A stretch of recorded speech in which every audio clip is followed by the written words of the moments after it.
अब आप ही मेरा सहारा है। कुछ बताइए पंडित जी।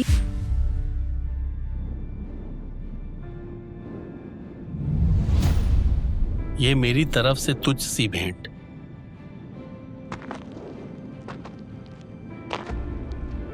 मेरे पास पैसे तो नहीं है, लेकिन ये सारा अनाज आपके लिए ही है।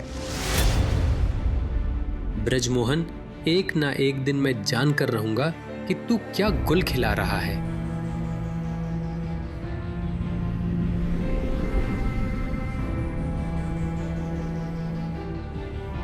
ब्रिजमोहन, मेरे प्यारे ब्रिजमोहन।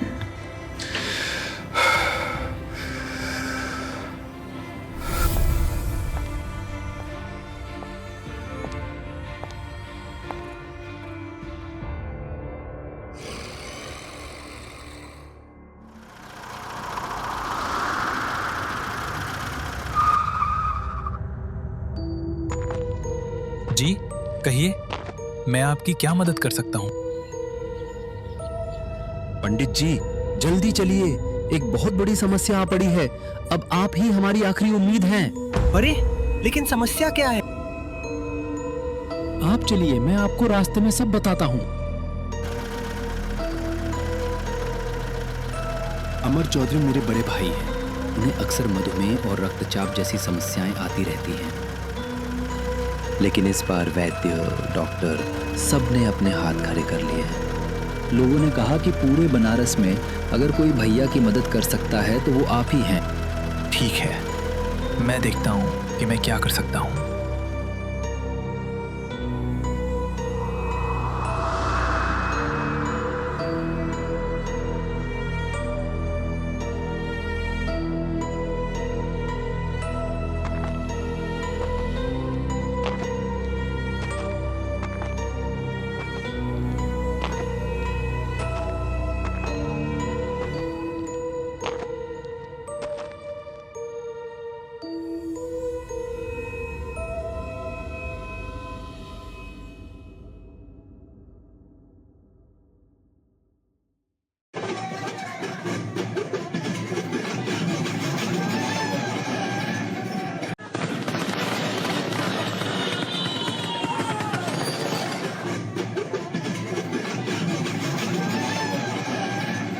अरे ब्रजमोहन, जरा ठहर तो, देखते हैं किसकी शादी है। उफ़्फ़ो शंभू, मुझे पहले ही देर हो रही है। तुझे मालूम है ना कि और अधिक देर हुई तो मुझे पिताजी की डांट सुननी पड़ेगी। अरे बस 2 मिनट की ही तो बात है।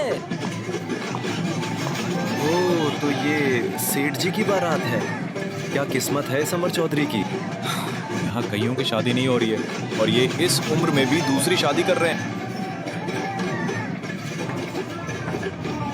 लेकिन करें भी तो क्या, इनकी पहली पत्नी इन्हें बिना वारिस दिए जो चल बसी। चल अब वापस चलते हैं।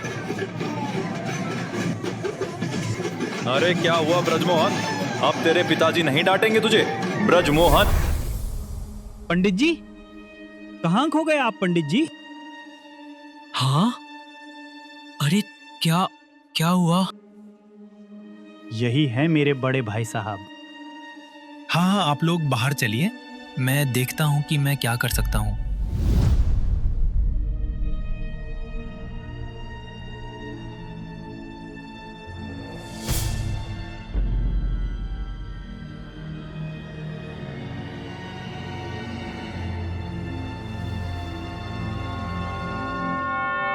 कर्ण पिशाचिनी, मुझे तुम्हारी सहायता चाहिए। क्या हुआ है अमर चौधरी को?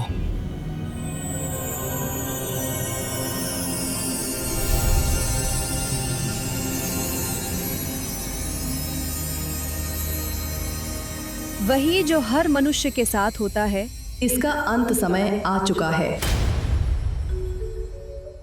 क्या कोई ऐसा उपाय नहीं है जिससे इसके प्राण बच सकें? ब्रिजमोहन, किसी का जीवन या किसी की मृत्यु ये मेरे वश में नहीं है। अगले 1 घंटे में इसके प्राण निकल जाएंगे।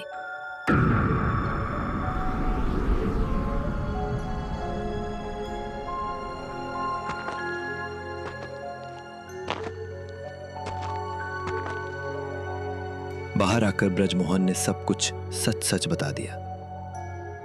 इस बचे हुए समय में उन्हें गंगा जल पिलाइए, कुछ दान करवाइए, उनकी आत्मा सीधे ही स्वर्गलोक पहुंचेगी। अच्छा, धन्यवाद पंडित जी।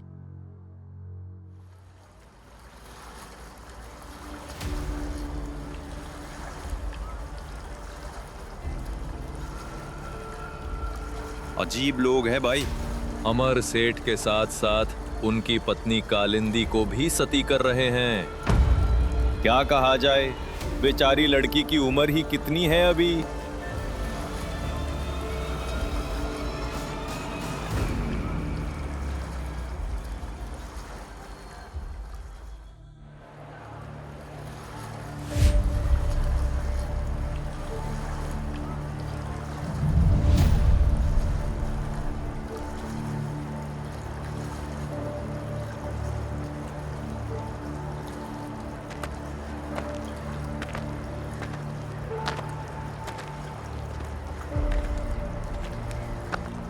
ब्रजमोहन, तू इस समय यहाँ क्या कर रहा है? मैं तो बस इधर से ही गुजर रहा था, लेकिन यहाँ इतना शोर क्यों हो रहा है? विकास चौधरी अपनी भाभी को भी सती करना चाहता है। मैंने दबे मुंह से ये बात भी सुनी है कि वो ये सब पैसों के लिए कर रहा है। अमर चौधरी की तो कोई संतान थी नहीं, और अब कालिंदी के बाद सारी संपत्ति उसी की हो जाएगी। अभी तक तो वो सिर्फ आवारा गर्दी ही करता था, अब बची हुई जिंदगी अपने भाई की मेहनत की कमाई उड़ाएगा। देखो तो कितनी मासूम है बेचारी।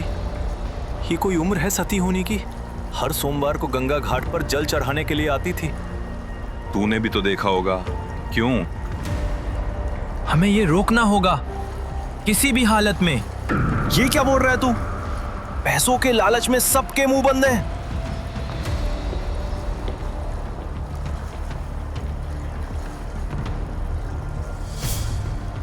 विकास जी, ये आप क्या कर रहे हैं? आज के ज़माने में ये सब परंपराएं पुरानी हो चुकी हैं। देखिए पंडित जी, हमारे परिवार के मामले में आपको दखल देने की कोई ज़रूरत नहीं है।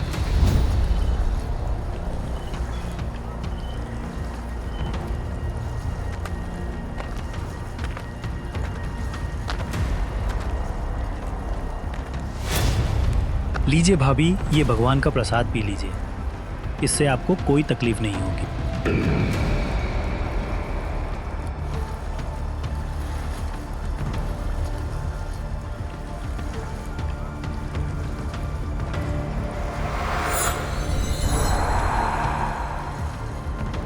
मुझे कुछ तो करना ही होगा।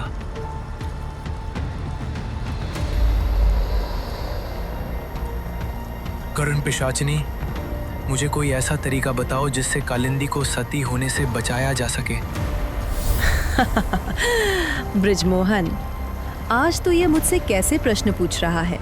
तू जानता है कि मैं किसी घटना को घटने से नहीं रोक सकती जब तक कि वो मुझसे ना जुड़ी हुई हो। हाँ, तुझे मैं ये ज़रूर बता सकती हूँ कि विकास ने कालिंदी को जो प्रसाद दिया है उसमें नशीला पदार्थ मिला हुआ था। अब जब वो जिंदा ही जलेगी तो चिल्लाएगी नहीं, और बिना किसी समस्या के विकास अपने भाई की सारी संपत्ति का अकेला मालिक बन जाएगा।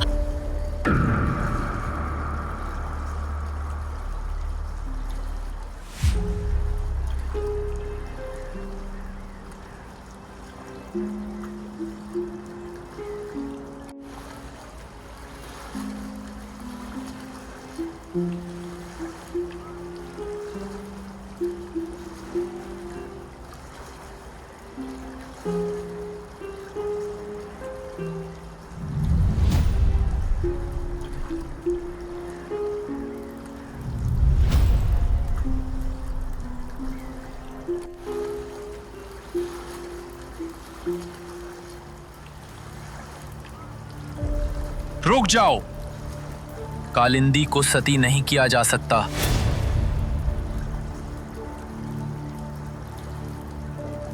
ब्रजमोहन, ये क्या कर रहा है तू? पंडित जी, मैंने आपसे कहा था कि आप इस मामले में बीच में मत पड़िए। अब आप यहाँ से चले जाइए, वरना मुझसे बुरा कोई नहीं होगा। कालिंदी को सती नहीं किया जा सकता क्योंकि वो माँ बनने वाली है।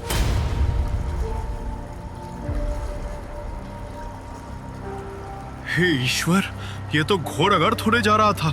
ये तो भला हो ब्रजमोहन का, जिसने समय रहते इस पाप को होने से बचा लिया।